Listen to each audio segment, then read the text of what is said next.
Okay, again, I'm reading the second chapter.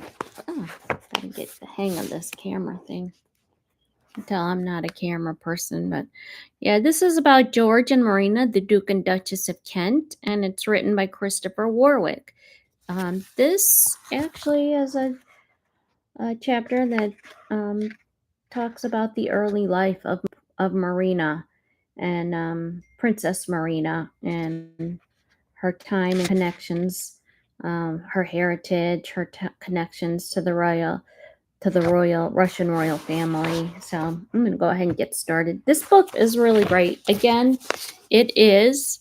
You can get it at a thrift store. Thethriftbook.com, I think, is where I got this from. Or I think you can find this book pretty easily on Amazon.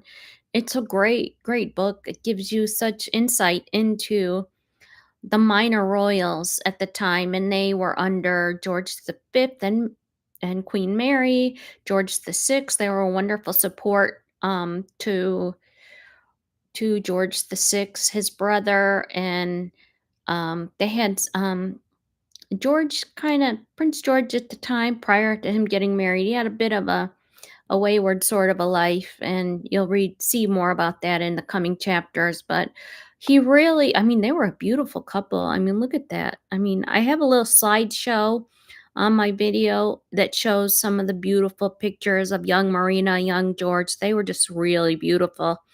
They were equate her with such a beautiful lady, a beautiful princess of her time. So she was really, um, and she is of all George the Fifth's daughters-in-law, she was the true royal princess. She came from Greek and Russian royalty, a true princess. The other ones, like Elizabeth, the Queen Mother, we know she was a commoner, and she came from Scotland, and she was a good queen. She was a wonderful queen, a good fit for George the Sixth.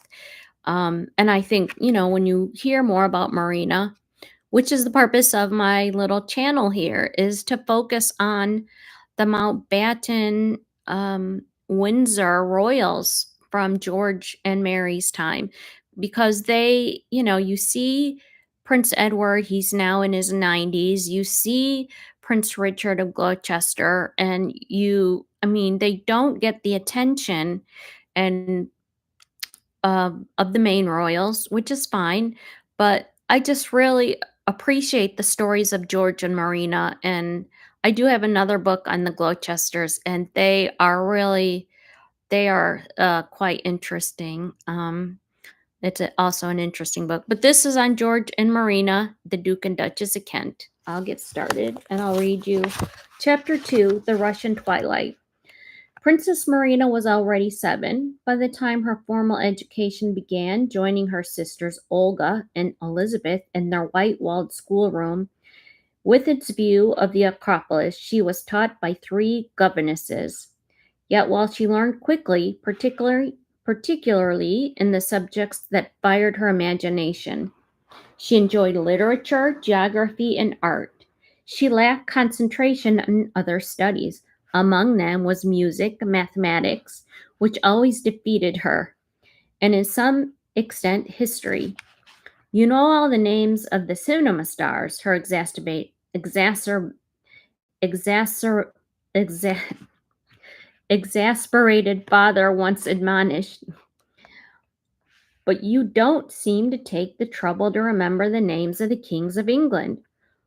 What her shortcomings may have been in those subjects, Marina made up for them in others. Her aptitude for languages, for instance, meant that as well as Greek and English, in which she was schooled from birth, she became fluent in French, German, Italian, and Russian, the languages that were spoken as a matter of course by her multilingual family.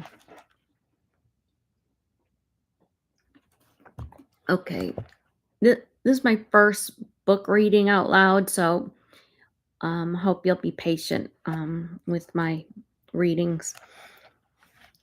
In art, she also excelled. demonstrating particular skill in portraiture, landscape, and still life. Many years later, society photographer Cecil Beaton, whose likeness Marina would capture, recalled her expression of intense concentration as with a dust sheet spread on the floor of her sitting room. She worked with crayons and pencils at her easel. In her talents, mirrored those of her father, who was an accomplished painter in his own right. As a small child, Marina would often wander into his studio to watch him at work or dip her fingers into his paints in an attempt to assist him. In time, the father and daughter would take themselves off, set up their easels, and spend long summer afternoons painting side by side. Together, they would become students of the Byzantine religious art. And intrigued by any news they might hear of new archaeological discoveries, frequently accompanying one another to the sites of current excavations. If interests such as these bound Prince Nicholas and his youngest daughter still closer, they also share a love of the theater. Without a doubt, the cultured and erudite prince was Greece's foremost royal patron of the arts. A poet, a writer, and a lover and collector of books, paintings, and objects d'art, he was also in the privileged position of being able to indulge his passion from drama in the most creative way. For not only did he write and produce a large number of plays, in which he would often appear, but he was able to do so in his very own theater. In fact, it was on the stage of the Royal Theatre of Greece, which Nicholas would inherit from his father, that the young Princess Marina took part in productions devised by her father, appearing in everything from tableaux vivants, based on scenes from the Greek mythology, to Shakespeare's The Merchant of Venice and the famous 17th century dramatist Pierre Corneille's best-known play, La Cid. Amateur actors, royal or otherwise, were not alone in treading the boards of Prince Nicholas's theater. On many occasions, they were also graced by such august thespians as the legendary Sarah Bernhardt, who, according to contemporary reviews, caused a sensation when she appeared there in La Dame aux Camélias in May 1893. Varied through Marina's life in Athens was she and her family were at their most content in Tatoi. Among the princess's childhood memories, some of the most vivid were the sounds of the forest, the haunting roar of the stags at night, the occasional glimpse of wolves silhouetted against the winter sky. The animals of Tatoi's home farm, where every creature was given a pet name, and summer picnics of Baleren. Nor did time dim the princess's memories of outings to local villages, where residents in national costume ran towards the royal carriages bearing gifts of flowers or embroidery, or of her visits to Spetsai. Though she was never able to explain, this, of all the Greek islands, forever remained Marina's favorite. Inevitably, travel became a prominent feature of the princess's life. To begin with, journey took the form of holidays, either with her parents or and sisters, or with Foxy acting as a nurse and a guardian. Perhaps Marina's earliest journey abroad was that which took place in 1908, when she, Olga, and Elizabeth were taken to Finland to stay with a close friend of Princess Nicholas at her house on the shores of the Gulf. In 1910, Marina was taken to England for the very first time. It was then, at the age of 3.5, that she was entertained to tea at Buckingham Palace and introduced to King George V and Queen Mary, who almost a quarter of a century later would become her parents-in-law.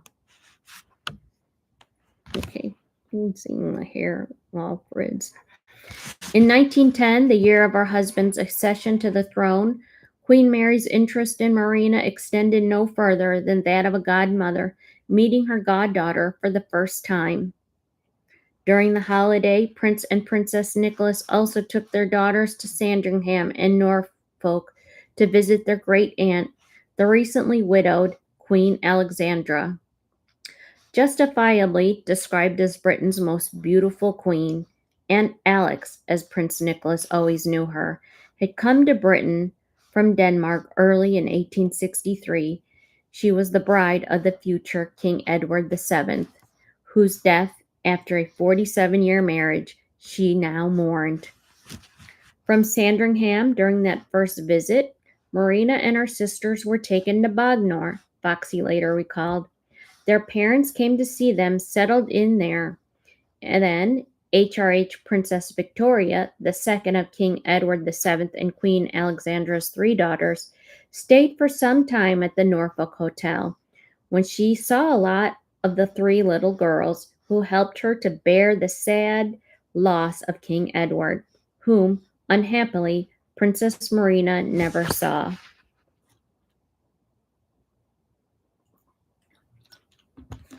At Bognor, the princess and her sisters had a very happy time, and like less exalted children, busied themselves in making castles and all sorts of fine things in the sand. They were often helped by Princess Victoria and their uncle, Prince Christopher of Greece, known as Christo, the youngest of Prince Nicholas's three brothers, who spent some time there. Holidays in the more exotic locations followed. But in the years before the Russian Revolution, none could quite equal the excitement of family visits to Russia. To Princess Nicholas's mother, Grand Duchess Vladimir, the Grand Duke himself had died in 1909. To the family of Prince Nicholas's uncle, Grand Duke Konstantin Konstanovich, the celebrated playwright and poet known by his initials KK, at their palatial houses in St. Petersburg and Skarko Selo. Though Marina's personal memories of time spent with her Romanov relations were apparently relatively few, her last visit took place in the summer of 1914, shortly before the outbreak of the First World War and not long before her 8th birthday. Images of people, places, and events were sketched in for her, if not by family reminiscence, but by the lessons of history itself. Among her most distinct memories, however, was the annual journeys she had made aboard the imperial train with her parents and sisters, put at their disposal to ferry them from Sebastopol to St. Petersburg every summer, at the beginning and end of occasional winter visits as well. The train consisted of several carriages, each furnished to afford royal and imperial passengers the greatest possible comfort. The day saloons were richly upholstered, their floors covered with thick carpeting, while the sleeping of quarters had proper beds covered with fine linens and eiderdowns of pure silk. Still, greater opulence awaited the family at the Vladimir Palace. Florentine in concept with rooms, it contained over 300 designed in a variety of styles, from Neo-Renaissance and Gothic Revival to Rococo and Oriental. It was the last imperial palace to be built in St. Petersburg. Of the mansion on Palace Embankment, Marina's nanny, Miss Fox, wrote to friends back at home. Everything is exquisite. Everything is exquisite. My nurseries consist of 8 beautifully furnished rooms, dining rooms, 2 saloon anterooms, night nursery, dressing room, bathroom, and so on. There must be a regular army of servants here. It's a huge place. The king's palace in Athens is supposed to be big, but it's nothing like this. We are such a distance from the Grand Duchess's room that when I take the children along to their mother, I have to wait for them. It's too far to go fetch them again. Astounded though she might have been by the scale of and luxury of Grand Duchess Vladimir's way of life, Foxy was not entirely enamored of the woman herself. That majestic personality, as Consuelo Vanderbilt, Duchess of Marlborough, once described her. Foxy's idea of hygiene did not meet with the Grand Duchess's approval. Oh boy. And it was to her extreme vexation that during Nicholas's first visit, she discovered her granddaughter's nurse insisted on flinging open the carefully fastened windows of the nursery suite. Not one to have the bitter night air wreak havoc with the almost tropical temperatures inside the palace, the Grand Duchess went in person to fasten the window and put Foxy firmly in her place. No less obstinate than Marie Pavlovna herself, however, Miss Fox immediately reopened the windows the moment the Grand Duchess's back was turned. From then on, the defiant nurse was ever referred to by the Grand Duchess as that dreadful woman. Imperious though Grand Duchess Vladimir could be, she was always a doting grandmother, showering gifts of all kinds toys, dresses, jewelry, even ponies. And Olga, Elizabeth, and Marina, a further treat in which the three princesses delighted, was when the Grand Duchess took them into her dressing room to show off her spectacular collection of jewels. Displayed in glass cabinets, there were tiaras and diadems, perisses, necklaces, earrings, bracelets, and brooches made up of flawless gems covering the entire spectrum of precious and semi-precious stones, from diamonds, emeralds, and rubies to turquoise, tourmalines, aquamarines, and all supplied by the famous Russian and French jewelers such as Fabergé, Chaumet, Cartier. Chief among them, however, was a superb tiara of 15 interlaced diamond circles, each one hung with a droplet of a pearl, which Marie Pavlovna had made by the Russian court jeweler, Bolin, apparently at the time of her marriage in 1874.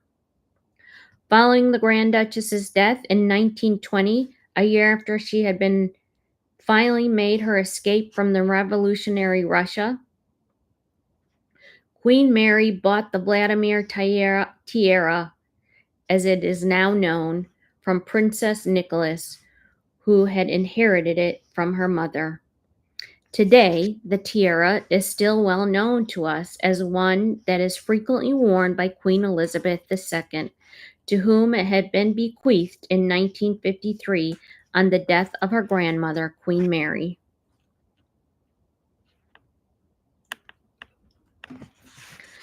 If visits to St. Petersburg for the young Greek princesses were tempered, no matter how unintentionally, by an element of formality, the ambiance of Grand Duchess Vladimir's palaces at Tsarko Selo, which the late Grand Duke had bought in 1875, it was more one of leisure and informality.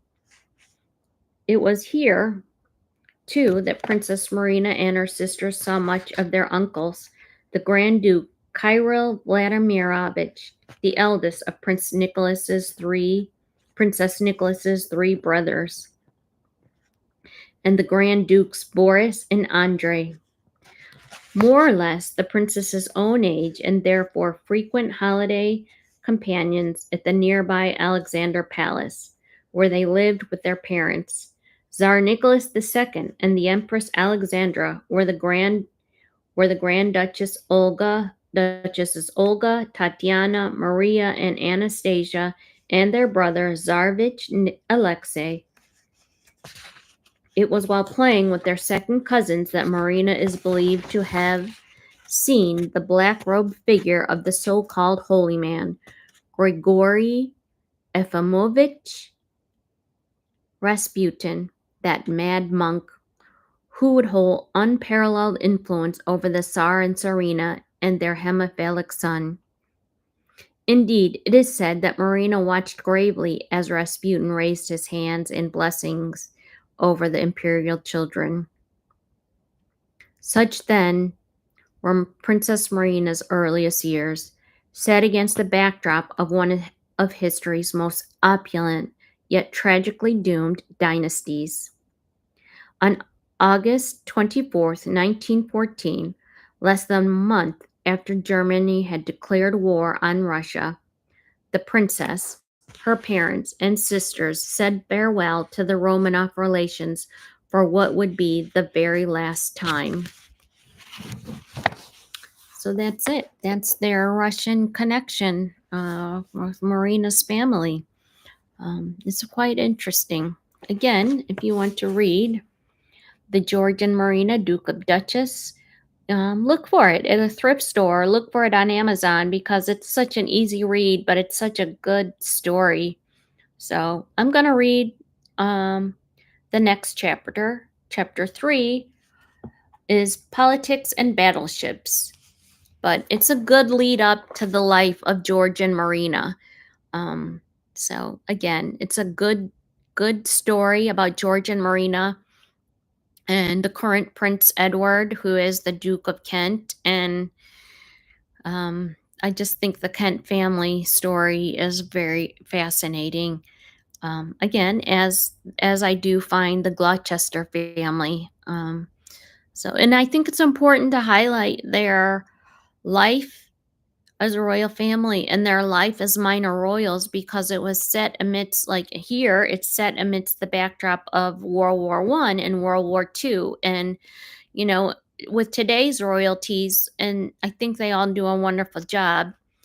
Um, I think it's important to recognize these royals, the Kents and the Gloucesters, and the cousins, and how they all stick together and support the primary monarch. And they are good people to keep an eye out for when you're watching the Trooping of the Color, or when you're watching the coronation ceremony, or when you're watching a state funeral, like the Queen's state funeral, and all that. So they're good. They're good people. They support and they give up a lot when they're working to support the royal family, and they do it. They do a good job. So on to chapter 3.